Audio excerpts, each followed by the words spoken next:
is there ever an ideal time to become an owner operator, right? Like the average person, the average owner would probably say right now is no time to become an owner operator. And Right. one of the things that they're going to say is because fuel prices is too high. They're going to say Right. freight rates is too low.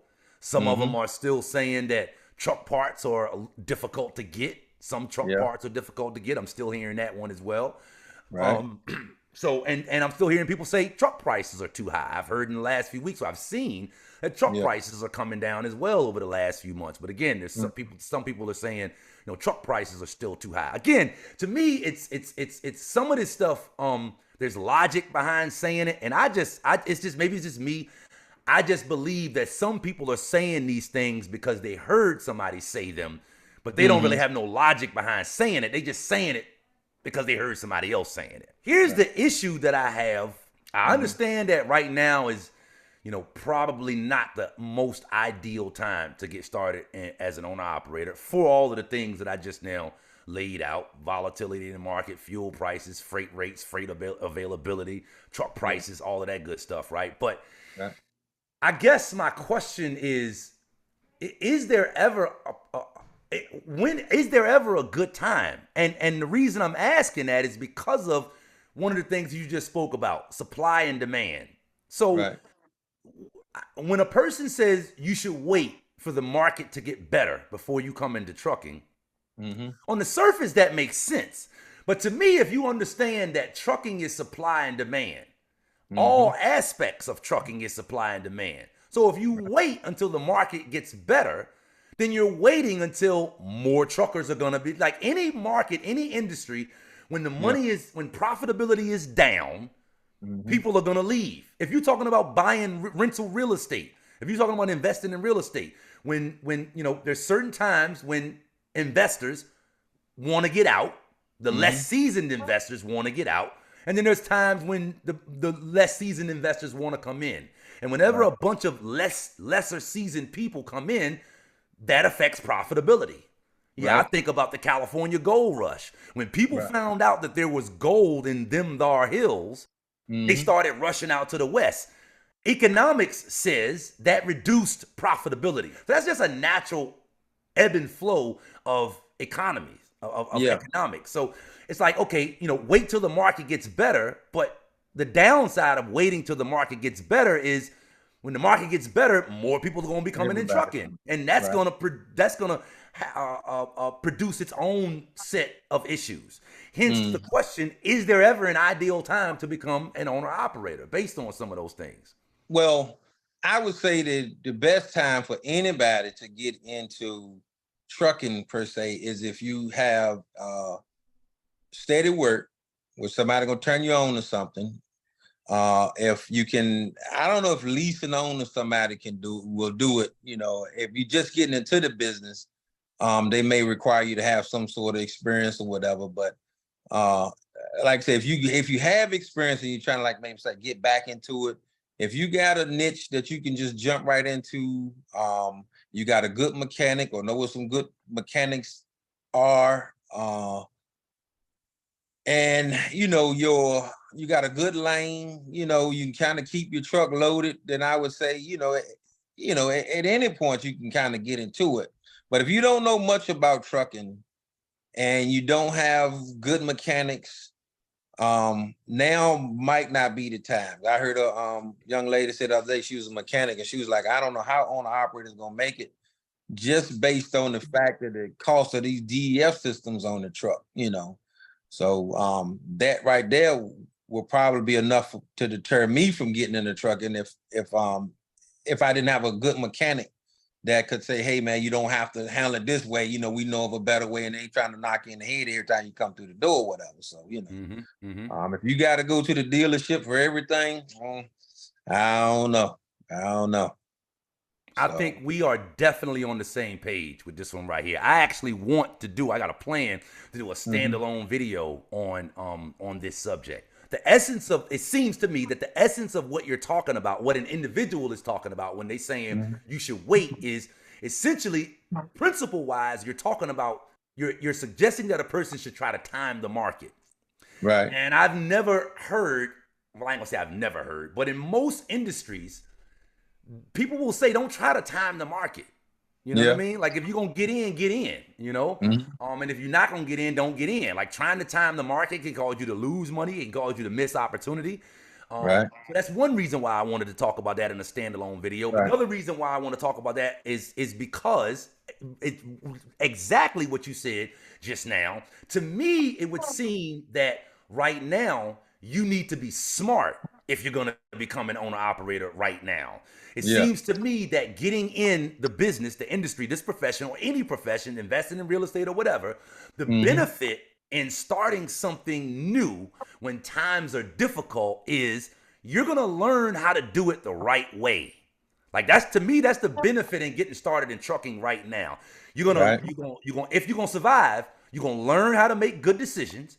Right. You're gonna be diligent on doing the stuff and paying attention to the stuff that need to be paid attention to. My Right. thing is running a business for your or working for yourself is a long-term play. It's not a short-term play. And Right. if you really want to survive, a person needs to have an all-weather philosophy. You need to be able to Mhm. operate in a way that you can do this at all times, right? Right. So Right. it's smart to pay attention to how much you're paying for a truck. When the Yeah. market was better, you could have made the mistake of overpaying for a truck, and you might can still make money. But that's Yeah. not an all-weather philosophy. You can't do that at any type of economy. In Right. any type of economy, you can make sure you're extra diligent on making sure that you're not overpaying for your equipment. That's an Mm. all-weather philosophy. You Right. might can afford to come in trucking as an owner operator and not have work locked down in a Right. better economy, and you'll kind of just Right. figure your way out. But that ain't no all-weather philosophy. That's not something that you can do all the time. Mhm.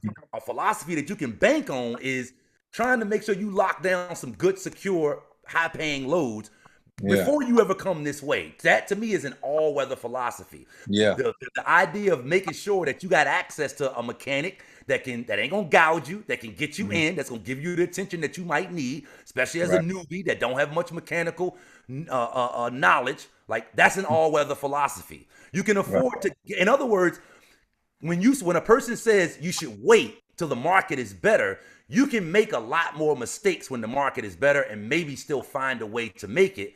But Right. trucking is supply and demand. Yeah. There's always this market correction. And if you come in trucking and for the first 5 years you came in when it was a good market and you got Mhm. used to being loose on things, inevitably the market has to change. There has to be this market correction. You're likely to be one of those people that's not able to make the transition when the market changes because you ain't never had to do that. You ain't never had to learn how to be tight on a dollar and make sure your bills is paid at home and make Right. sure your trucking payment is extra low so that you can, Right.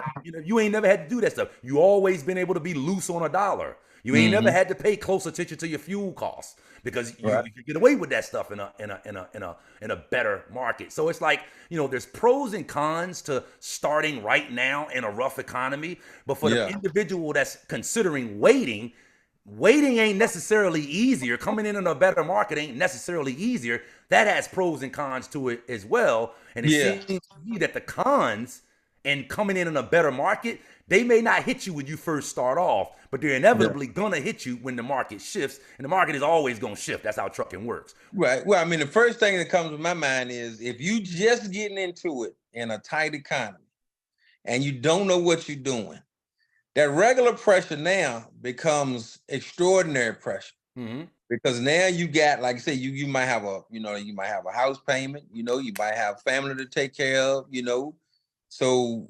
you just saying to yourself, man, I just need to get this thing fixed. I need to, this thing on my motor fixed, or I need this part or whatever. I got a $2,500 a month truck payment, and you can't even work because you can't do a simple thing like get a part.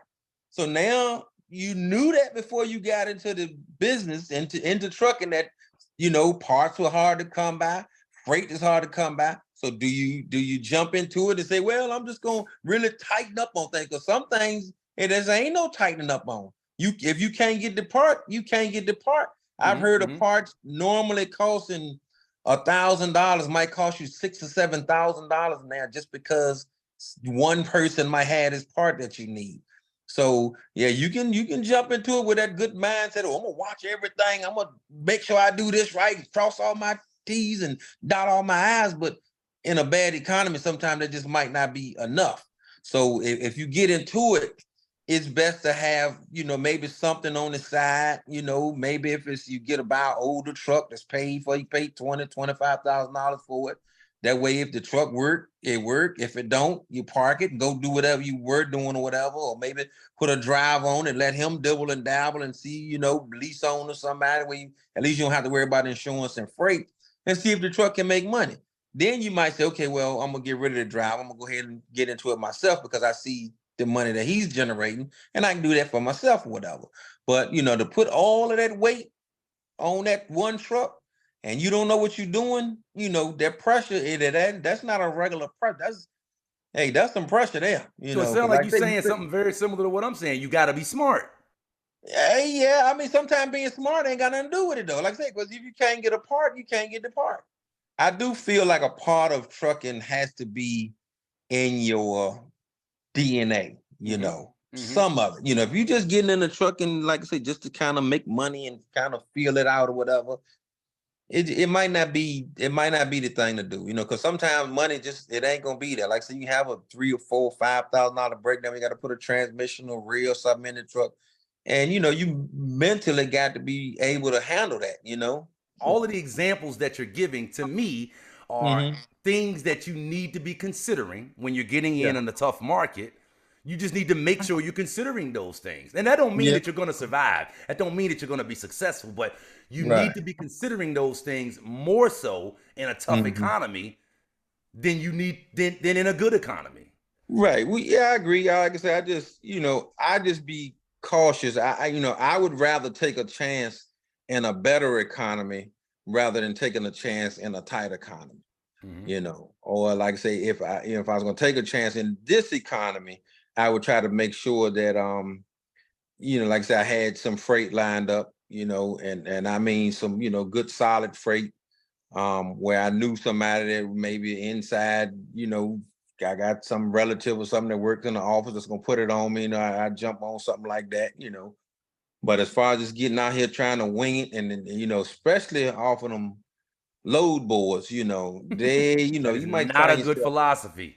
yeah, that ain't good right there. But if you got a customer, um, and that, like I say, it's got to be a good solid customer, because customers will kind of, dump you, sometime. And like I say, if you got big truck payments and whatnot, and the customer kind of cut you loose, you kind of find yourself in a jam, having to run places that you may not want to run, or haul freight that you may not want to haul or whatever. So Yep. Yep.